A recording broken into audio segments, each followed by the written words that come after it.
Composting is controlled biological decomposition of organic matter such as food and yard waste into humus. Composting is a natural process of rotting or decomposition of organic matter by microorganisms under controlled conditions. It can be anaerobic and aerobic, and this process takes about 4 to 6 weeks. So let's see the benefits of composting. It provides nutrients to the soil. It increases beneficial soil organisms. It protects soil from erosion and assists pollution remediation. Parameters in composting. Carbon is to nitrogen ratio is 30:1 and ideal moisture content is between 15 to 60%. pH is between 6 to 8 and temperature is between 55 to 75 degrees Celsius, which is a thermophilic range. And the oxygen availability is something between 5 to 15%. Let's see the phases of composting. Initial decomposition is carried out by mesophilic microorganisms which rapidly break down the soluble, readily degradable compounds. As the temperature rises above about 40 degrees Celsius, the mesophilic are replaced by the thermophilic organisms. At temperature of 55 degrees Celsius and above, many microorganisms that are human or plant pathogens are destroyed. During the thermophilic phase, high temperatures accelerate the breakdown of proteins, fats, and complex carbohydrates like cellulose and hemicellulose, which are the major structural molecules in plants. Then the temperature gradually decreases and mesophilic microorganisms once again take over for the final phase of curing or maturation of the remaining organic matter. So the phases of composting can be broadly divided into 3 phases. The first one is the mesophilic, the second one is the thermophilic, and third one is the maturation phase.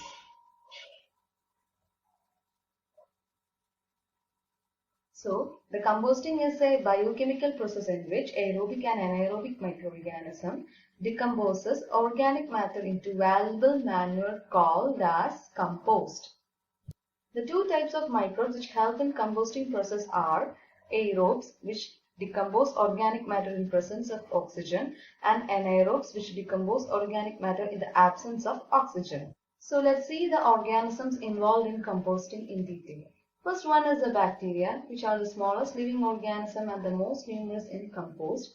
They make up 80 to 90% of the billions of microorganisms typically found in a gram of compost. They are responsible for most of the decomposition and heat generation in compost. At the beginning of the composting process, in the range of temperature 0 to 40 degrees Celsius, mesophilic bacteria predominate. It heats up above 40 degrees Celsius. Thermophilic bacteria take over. It is dominated by members of the genus Bacillus. At the highest compost temperatures, bacteria of the genus Thermus dominates. For example, Bacillus brevis and Bacillus subtilis. Next one is the actinomycetes, and examples of actinomycetes include Actinobifida chromogena and Microbispora bispora. Actinomycetes are responsible for the characteristic earthy smell of soil. The organism resemble fungi but actually are filamentous bacteria. They play an important role in degrading complex organics such as cellulose, lignin, chitin, and proteins. Their enzymes enable them to chemically break down tough debris such as woody stems, bark, or newspaper. Some species appear during the thermophilic phase and others become important during the cooler curing phase. Next one is the fungi. They are responsible for the decomposition of many complex plant polymers in soil and compost. They break down tough debris, enabling bacteria to continue the decomposition process once most of the cellulose has been exhausted. Fungal species are numerous during both mesophilic and thermophilic phase of composting. Most fungi live in the outer layer of compost when temperatures are high. For example, Aspergillus fumigatus, Humicola griseae. Next one is the protozoa, which are one-cell microscopic animals. They are found in water droplets and compost but play a relatively minor role in decomposition. Then rotifers, which are microscopic multicellular organisms. That is also found in films of water in the compost. They feed on organic matter and also ingest bacteria and fungi. Earthworms. They are the most important of the large physical decomposers in a compost pile. Earthworms ingest organic matter and digest it with the help of tiny stones in the gizzards. The worm leave dark, fertile castings behind. A worm can produce its weight in castings each day. These castings are rich in plant nutrients such as nitrogen, calcium, magnesium, and phosphorus that might otherwise be unavailable to the plants. And this table shows the common microorganisms in compost. Actinomycetes examples include Actinobifida chromogena, Microbispora bispora, Micropolyspora femi, Nocardia, Pseudocardia thermophilia, Streptomyces rectus, and so on.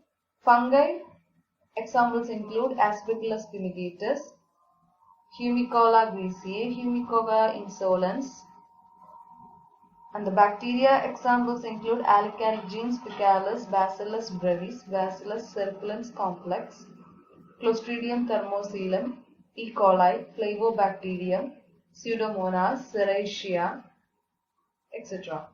The overall biological process of composting is like microorganism in the presence of organic matter will provide you with water, carbon dioxide, with the generation of heat and humus. And the three phases under optimal conditions include mesophilic, which will be lasting a couple of days, and the temperature range is around 40 degrees Celsius. And the thermophilic range can last a few days to several minutes. And temperature range is between 55 degrees Celsius to 65 degrees Celsius. And the maturation phase takes several months. Materials required for composting include farm refuses like weeds, double user crop residues, remnants of fodder, hedge clipping, dungs of animals like cow, buffalo, poultry, town refuses like night soil, street refuse, municipal refuse, which means solid waste. Factors involved in composting are feedstock and nutrient balance, particle size, moisture content, oxygen flow, temperature. So what is feedstock and nutrient balance? Composting or controlled decomposition requires a proper balance of green organic materials and brown organic materials. Green organic material includes grass clippings, food scraps and manure, which contain large amount of nitrogen. Brown organic material includes dry leaves, wood chips and branches, which contain large amount of carbon but little nitrogen. Obtaining the right nutrient mix requires experimentation and patience. It is part of the art and science of composting. Next one is the particle size. Grinding, chipping and shredding materials increases the surface area on which microorganisms can feed. Smaller particles also produce a more homogeneous compost mixture and improve pile insulation to help maintain optimum temperatures. If the particles are too small, they might prevent air from flowing freely through the pile. Microorganisms living in a compost pile need enough moisture to survive. Water is a key element that helps transport substances within the compost pile and make the nutrients in organic material accessible to the microbes. Organic material contains some moisture in varying amount, but moisture also might come in the form of rainfall or intentional watering. Oxygen flow. Turning the pile, placing the pile on a series of pipes or including bulking agents such as wood chips and shredded newspaper all help aerate the pile. Aerating the pile allows decomposition to occur at a faster rate than anaerobic conditions. Care must be taken in order not to provide too much oxygen, because it can dry out the pile and impede the composting process. Temperature. Microorganisms require a certain temperature range for optimal activity. Certain temperatures promote rapid composting and destroy pathogens and weed seeds. Microbial activity can raise the temperature of the pile score to at least 140°F, and if the temperature does not increase, anaerobic conditions occur. Controlling the previous four factors can bring about the proper temperature. There are different types of composting, which includes the on-site composting, vermicomposting, aerated windrow composting, aerated static pile composting, in-vessel composting. On-site composting, organizations that are going to compost, small amounts of wasted food can compost on-site. Composting can significantly reduce the amount of wasted food that is thrown away. Yard trimmings and small quantities of food scraps can be composted on-site. Animal products and large quantities of food scraps are not appropriate for on-site composting. Aerated windrow composting. Aerated or turned windrow composting is suited for large volumes such as that generated by entire communities and collected by local governments and high-volume food processing businesses. For example, restaurants, cafeterias, and packing plants. This type of composting involves forming organic waste into rows of long piles called windrows and aerating them periodically by either manually or mechanically turning the piles. The ideal pile height is between 4 and 8 feet with a width of 14 to 16 feet. This size pile is large enough to generate enough heat and maintain temperatures. It is small enough to allow oxygen flow to the windrow's core. Large volumes of diverse waste such as yard trimmings, grease, liquids, and animal byproducts can be composted through this method.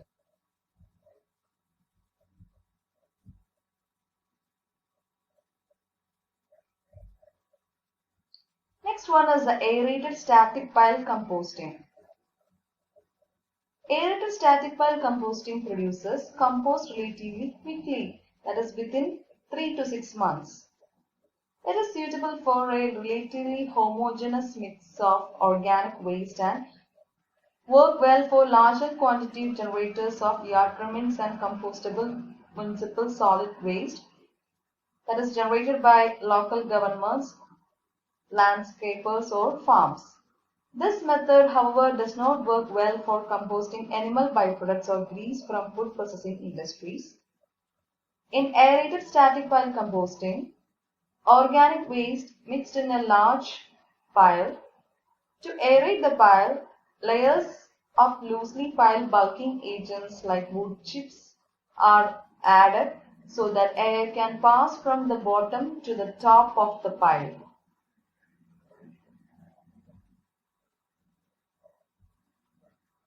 Next one is the in-vessel composting. In-vessel composting can process large amounts of waste without taking up as much space as a windrow method, and it can accommodate virtually any type of organic waste that include meat, animal manure, biosolids, and food scraps. This method involves feeding organic materials into a drum, silo, concrete lined trench, or similar equipment. This allows good control of the environmental conditions such as temperature, moisture, and airflow. The material is mechanically turned or mixed to make sure the material is aerated. The size of the vessel can vary in size and capacity. This method produces compost in just a few weeks. It takes a few more weeks or months until it is ready to use because the microbial activity needs to balance and the pile needs to cool. So now let's see the general procedure required for the preparation of compost. Start with a 4 to 6 inch layer of coarse material set on the bottom of the composter or on top of the soil. Add a 3 to 4 inch layer of low carbon material. Add a 4 to 6 inch layer of high carbon material.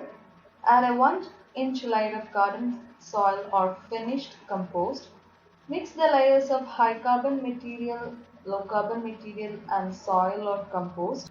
Repeat the steps from 2 to 5 until the composting bin is filled, and finally cap with dry material.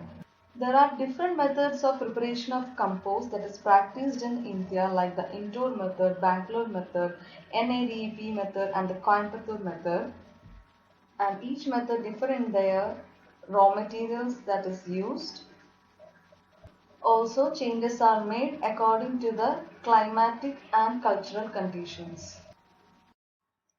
Vermicomposting.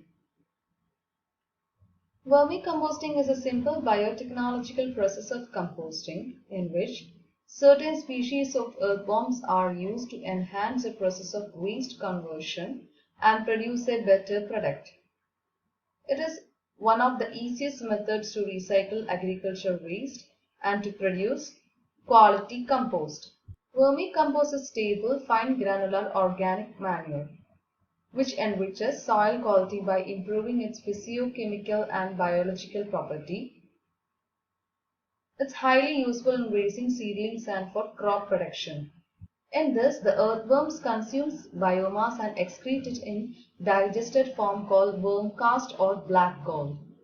The casts are rich in nutrients, growth promoting substances, beneficial soil microflora. The earthworms provides biological advantages. In many soils, these plays major role in converting large pieces of organic matter into rich humus and thus improving soil fertility. And the earthworm's burrowing activity is of great value in keeping soil structure open, creating multitude of channels that allow process of both aeration and drainage to occur. And the earthworm castings provide 5 to 11 times more nitrogen, phosphorus and potassium as compared to the surrounding soil. And secretions from intestinal tracts of earthworms help in making nutrients more concentrated as well as readily available for plant uptake, including micronutrients. Vermicomposting materials include organic waste such as animal excreta, kitchen waste, farm residues, and forest litter. In general, animal dung, mostly cow dung, and dried chopped crop residues are the key raw materials. Mixture of leguminous and non-leguminous crop residues enriches the quality of vermicompost. Suitable species of earthworm include Aesnia fetida, Aesnia hortensis, Lumbricus rubellus, Euryalus eugenia, Perioides excavatus. Aesnia fetida or red earthworm is preferred because of its high multiplication rate and thereby converts the organic matter into vermicompost within 45 to 50 days.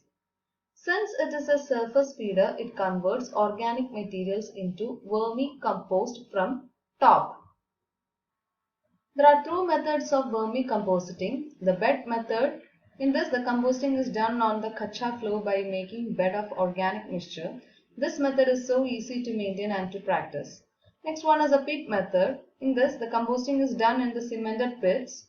The unit is covered with grass or any other locally available materials. This method is not preferred due to poor aeration, water logging at bottom and more cost of production.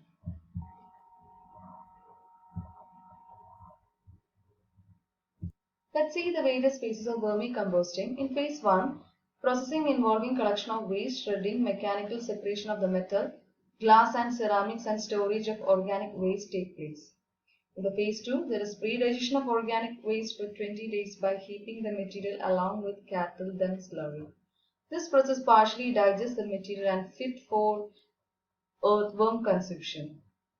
Cattle dung and biogas slurry may be used after drying. Wet dung should not be used for vermicompost production. In phase 3, preparation of earthworm bed. A concrete base is required to put the waste for vermicompost preparation. Loose soil will allow the worms to go into the soil, and also while watering, all the dissolvable nutrients go into the soil along with water. In phase 4, There is collection of earthworm after vermicompost collection. Sieving the composted material to separate fully composted material. The partially composted material will be again put into vermicompost bed. And in phase 5, storing the vermicompost in proper place to maintain moisture and allow the beneficial microorganisms to grow. Vermicomposting unit should be in a cool, moist and shady site. Cow dung and chopped dried leaf materials are mixed in the proportion of 3:1 and it is kept for partial decomposition for 15 to 20 days. A layer of chopped dried leaves should be kept as bedding material at the bottom of the bed. Red earthworm should be released on the upper layer of bed and water should be sprinkled immediately after the release of worms. Bed should be kept moist by sprinkling of water and by covering with polythene bags. Bed should be turned once after 30 days for maintaining aeration and for proper decomposition. Compost gets ready in 45 to 50 days and the finished product is 3/4 of the raw materials used.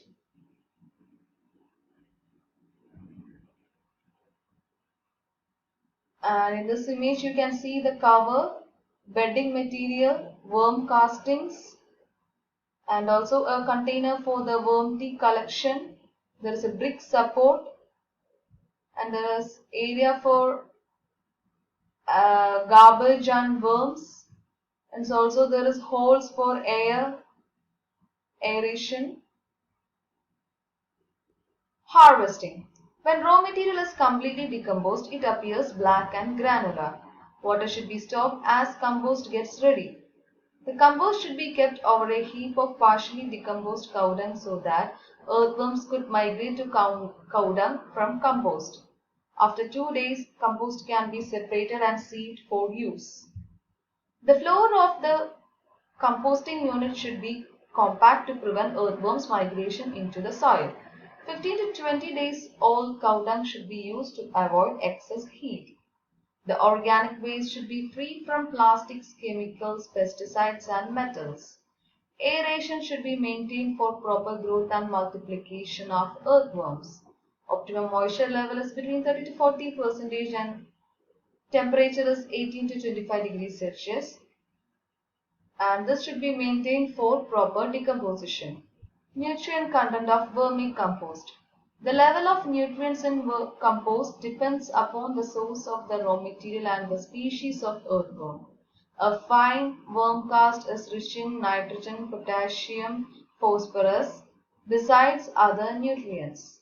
Nutrients in vermicompost are in readily available form and are released within a month of application. Advantages of vermicompost. Vermicompost is rich in all essential plant nutrients. It provides excellent effect on overall plant growth and encourages the growth of new shoots and improves the quality and shelf life of the produce.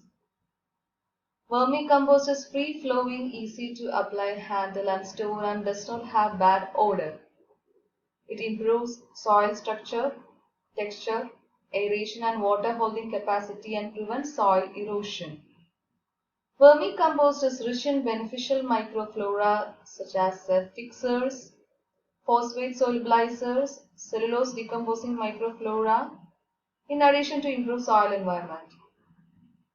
It contains earthworm cocoons and increase the population and activity of earthworm in the soil. It neutralizes the soil protection. It prevents nutrient losses and increases the use of efficiency of chemical fertilizers. Vermicompost is free from pathogens, toxic elements, weed seeds. Vermicompost minimizes the incidence of pests and diseases. It enhances the decomposition of organic matter in soil. It contains valuable vitamins, enzymes, and hormones like auxins and gibberellins. And these hormones enhances the plant growth. From an environmental perspective, composting not only reduces the problems associated with landfills and incinerators, but the finished compost adds beneficial humus and nutrients to soil. Composting is a waste management solution which can benefit municipalities and benefit the environment at the same time.